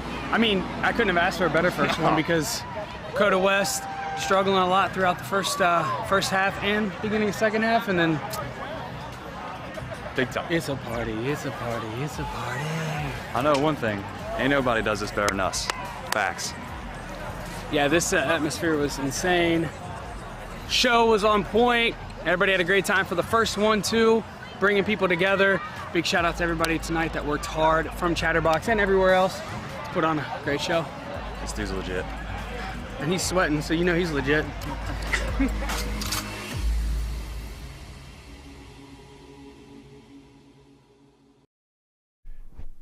We are back on Off the Bench presented by United Dairy Farmers. Nothing is worse in the well, there's worse, but very few things over the course of a day when you run out of coffee and you can't refill it. I think I drink like 8 of those a day. I was talking to my doctor the other day. He's like, dude. So, you know, he says, all your vitals are off the charts. But how about, you know, the caffeine? Everybody has their vices. Everybody has their vices, man. Monster. Monster from UDF. You know, Monster, by the way. It's not good for you, I know. we're going to get to this young lady later, but one of the women playing in the LPGA event, Jillian Hollis, that product, the only golfer they've ever sponsored was Tiger Woods. She is the second LPGA Rookie of the Year. More on her story here in a minute. Really cool story, by the way. Hits close to home. That's our cherry on top coming up at the end. All right, time now, fellas, for our weekly picks. Casey was 500 last week. Brandon, you and I were 2 under 500. We'll see how it goes this week. Actually, Tom, I think when we went back, we looked at it, and I was 4-2, and you were 3-3. Oh, okay, so because we had the Ohio U thing wrong. Yeah. Okay, all right. Which was my mistake. All right, so everybody's 500 or better after week 1. Casey's in a lead. A donation to the charity of the winner's choice is coming at the end of the year. It's going to be a good donation. All right, we start with UC. 27.5-point favorite over Kennesaw State. Bearcats, Casey, Brandon? Bearcats. All right. Go Cats, baby. Homer Show. Homer Show. It's the Homer Show, presented by UDF. All right, next up. You want to go to your favorite Homer? Wherever you want. The Ohio University 1-0 on the year at Penn State. Penn State squeaked by. Great finishing drive to beat Indiana in the season opener. Nittany Lions home opener. I'm not good. You could just put this graphic up the rest of the year. I'm never picking against my alma mater. Bobcats cover 25. I picked Penn State, mainly because, my grandfather ties, but also because I think they're going to whoop Bobcats. Okay. But and Brandon. Sorry to do that for you. OU, no against Penn State. Okay. Oof. All right, I get it. I got the lingo, though. If I didn't have the heart in it, I would probably go a different direction, too. We'll see. The Ohio State University Buckeyes win over Notre Dame. Defense was great. Offense really turned it on in the fourth quarter, especially the run game. C.J. Stroud, the whole crew never really got it rolling. This week, I say they cover 44.5. That's a huge number. I say the Bucks cover it. Fellas? I do too. And you know how much I don't like Ohio State, but they're busting out this week. Yeah, I think they bust. Brandon? The Arkansas State Red Wolves are going to lose by 42. Okay. Ooh. That means they would win. You would win. All right, we're staying local, and we have – this is a good game. Kentucky ranked number 20. Florida ranked number 12. The spread is 6.5. I think the Gators in the Swamp get it done. Fellas? Yeah, I think so too. Florida. I watched the Utah game last weekend, and I think Richardson's ready to have a breakout year or something, man. He just looks so good in that final drive for Florida. Okay. Big Blue Nation covering. Yeah, I get that. I believe in him. That's a tough one. Stoops is putting together a great program down there, man. I mean, he's done a great job. Alabama goes to Texas. Now, let's be honest. If any of us could go to one football game over the weekend, this would be the scene. Not Ohio U at Penn State? No. This would be the scene. I mean, Alabama, the Longhorns aren't ready for Alabama yet, but that crowd and that atmosphere in Austin is going to be off the charts. It's going to be fantastic. Noon kickoff, so they can't get the tailgate rolling like they would a night game. Crimson Tide cover 20. Fellas? I have Alabama too. Just smoking Texas. I don't think Texas is ready for this game yet. No, they're not. Texas is not back. I don't know when they'll be back, but this is not it. I tell you, moving down the road, this whole Quinn Ewers and Manning thing is going to be fascinating. Quinn Ewers a year ago was Manning a year ago. Manning, the kid who's already committed to Texas, right, of the Manning family. Mm-hmm. This Quinn Ewers, I'm not saying he's going to do great tomorrow. This is a talented dude. Paul, real quick, any of those picks for you stand out as what would be described as a 5-star, 4-star, 3-star? Are there any of those you really, really like? Hey, I'm going to say a couple of things on those picks real quick. One is when you get those huge spreads, I'm always leery of the spreads. I always like to lean more toward the totals on those. And one total that sticks out is Arkansas State and Ohio State. I know that total was really big. But I'll tell you what, guys, Arkansas State's offense, they are putting up a ton of points. All they do is score points. I know Ohio State's defense looked better last week than maybe a lot of people were thinking. Not to say that they were going to look bad, but it was Ohio State's offense that we were constantly told about as opposed to their defense. Defense looked great last week, but I still think that you can look at that over in the Ohio State game. The other thing I would do, I'm taking Kentucky with the points. I don't hate a Kentucky money line sprinkle there. I know it's in the swamp. I know it's at Florida. I know Florida looked really good last week against Utah. I just don't know how sold I am on Utah and what that win means, and I think Kentucky is really good. I think the value is there in Kentucky on the road to sprinkle that money line a little bit. You know what? I totally get that, Paul, because I'm not buying into Florida either. There's no chance I believe they're the 12th best team in the country. After not even being in the top 25, they had a nice win, but they were at home, and you know, like you said, I mean, Utah. I picked Utah in my top 5, but it's another Pac-12 dud. All right, boys, we go to the NFL. We start with the Bengals. Homer show. The Homer show. Is this straight across the board? Bengals cover. What do you think? Well, this is embarrassing. This is really embarrassing. We're just that high on them, man. I'm just embarrassed. All right, next. Everybody in the division, we're going to put up their games each and every week. Ravens v. Jets. Ravens at -7 on the road. I still go with Baltimore. Yeah, and we're all going to go Baltimore here, too. Okay. They're head and shoulders the better team here. Okay. Sauce Gardner is going to be fun to watch, though. One thing Brian Billick pointed out, they have Lamar Jackson, but if you're looking for a lot of weapons in that offense, now they love to run the football.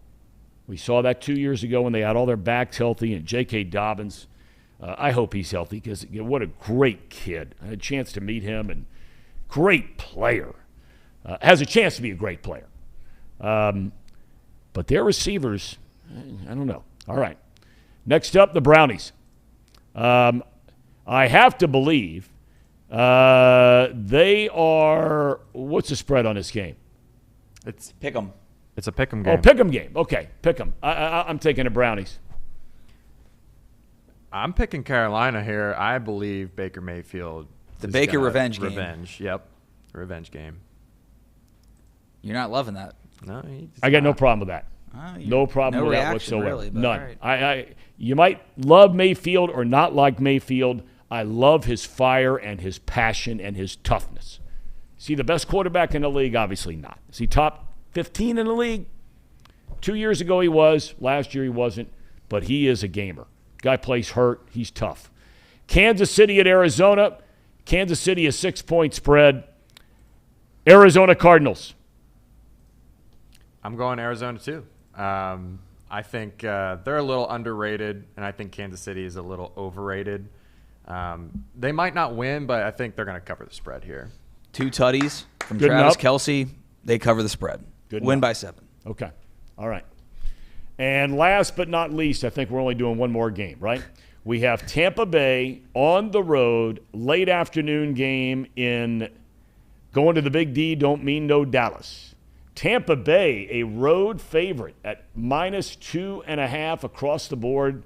Everyone goes with Tom Brady and the Buccaneers. You can never bet against Brady, right? No. Until he plays Burrow. Okay. I'm Well, betting against that'll them be our then. Super Bowl matchup. Yep. And Talked it about happens in January, I believe, down in Tampa. Yeah. So No, the Super Bowl is in Arizona. no, the Bengals play at the Bucs this year. Yeah. That'll be fun. Okay, that's it. Paul, any comments there or numbers that stand out for you for those games this weekend? Here's what I'm going to say. If you're looking at this weekend and you're looking at player props, this was a post that went viral on TikTok yesterday or the day before. There was an article on PicksWise about it. The Buffalo Bills yesterday, their team total for touchdowns was listed at 2.5. Under, over, whatever you were going to pick. It was 2.5.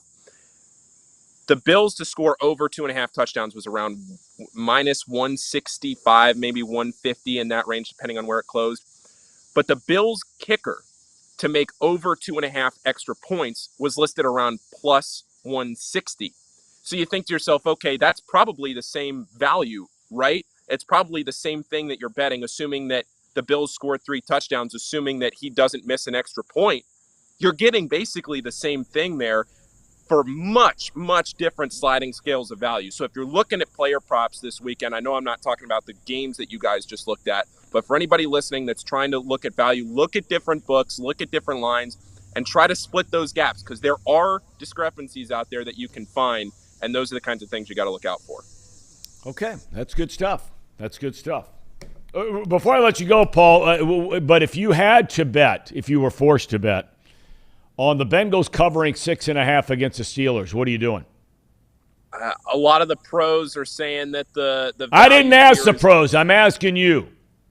Well, I know you didn't, and I'm going to say that I really do think the Bengals cover. I think that this is a statement game because everybody's picking the Steelers to cover. There's some uncertainty there at quarterback. I'm taking the Bengals to cover this one at home. It's a really just a chance for the Bengals to come out and show that last year wasn't a fluke. I'm taking them at home. Okay, well done. We thank Paul and wish him luck on his show. We'll be talking a lot about that. By the way, the conversation earlier about the restaurant thing, the 5-star here forever. Steve, thank you very much. The Masonette. That was it. And by the way, Nathan loved the comment made by Brandy. Casey's new to football. That was a great line. And Patrick says, Houday, beat Pitt's puke. Okay, good enough. There's another phrase used for that, I believe, but I'm not going to say it on here. Okay. Well, I mean, it's a streaming show. It's not like I believe it's Schittsburg is what people say. Well, that's okay. That's all right. All right. When we come back, we'll tie a ribbon around this week's show and our Friday wrap-up with our Cherry on Top, presented by United Dairy Farmers. I know one thing. Ain't nobody does this better than us. Facts.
We call it the Cherry on Top, our segment presented by our friends at United Dairy Farmers, something that you may have seen, something you may have missed. As you know, the Kroger Queen City Classic, the inaugural Kroger Queen City Classic, began yesterday at Kenwood Country Club in Cincinnati. Huge event. It is really cool what they got going on out there. All weekend long, second round today, then the cut, play Saturday and Sunday. Weather's going to be great today, but apparently they needed roughly 10 caddies who've been working at Kenwood all year long for some of the women who do not travel their caddies. And look, there are a lot of golfers on the men and women's tours who are out there scuffling to make a buck, man. They're looking for places to stay without spending money in a hotel. They're driving from tournament to tournament. And so, they can't afford to travel a caddy. So, fascinating story that went all over the internet yesterday about one of the caddies who's been working all summer at Kenwood. There is a rule in professional golf that a golfer cannot have more than 14 clubs in the bag when they tee off. So Jillian Hollis, voted the LPGA Rookie of the Year last year. She has her caddy that informs her, this is a high school kid, 17-year-old kid, before she tees off, informs her that she has 15 clubs in her bag. She had two 60-degree wedges, the one she's used all year, and a wedge that she received in the mail at Kenwood yesterday morning before she teed off. He catches it. It would have been a 2-stroke penalty, I understand, per hole for every hole that you have 15 clubs or more than 14 clubs in your bag. And she said the caddy saved her. She shot 2 under par. She plays well today. She makes the cut. The caddy's name? My main man, Luke Dawson Brennaman. What a stud. There we go, Brenny. I can't tell you how many people across the country, friends of mine, saw this story on Golf Digest, USA Today, Golf Week, whatever it might be, that said, you got to be kidding. And they were trying to be nice when they said he's a chip off the old block. And I said, fellas, I would have never even thought about counting anything. No. Except for the money that hopefully we would make. I can't count to 15. If she wins, I'm not even going to say it. I'm not going to jinx it. We got to get him on the show. If she wins, we're going to get her and him on the show. But I'm really excited for her. She's a great gal. From Rocky River, Ohio, suburb, west of Cleveland, went to the University of Georgia, played great on that minor league tour. I'm drawing a blank on the name. Top 10, 13 times, won 3 times. She's on her game, and everybody thinks she's got a chance to be a great player. But, Luke, I'm really happy for you. I'm proud of you. Good going. Have fun out there today. She tees off later this afternoon. Hopefully she makes the cut. Hopefully you've enjoyed the show. We're back with you Monday. We break it all down. We hear from Brian Billick again, recapping the weekend, and we can't wait. Big weekend. Here we go, boys, before we go break.